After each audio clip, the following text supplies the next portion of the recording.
često pitanje koje si postavlja trener je kako poboljšati razumijevanje igre, tehničku efikasnost i svjesnost o prostoru oko sebe svojih igrača.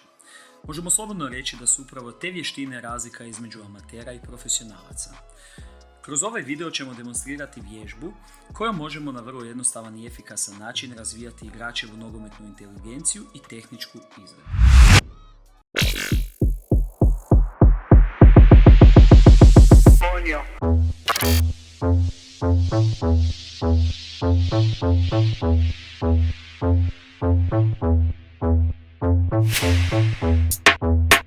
Od opreme su nam potrebne 3 kapice koje postavimo u oblik trokuta sa stranicama dužine otprilike 2 metra.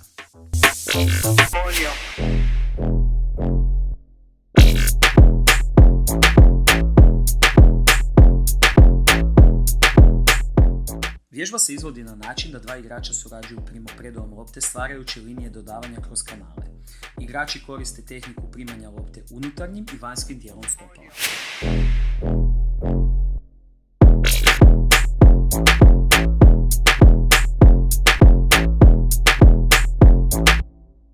Igrač koji prima loptu bira u koju stranu će primiti loptu, dok igrač bez lopte formira reakciju i otvara se u adekvatni kanal za primanje lopte.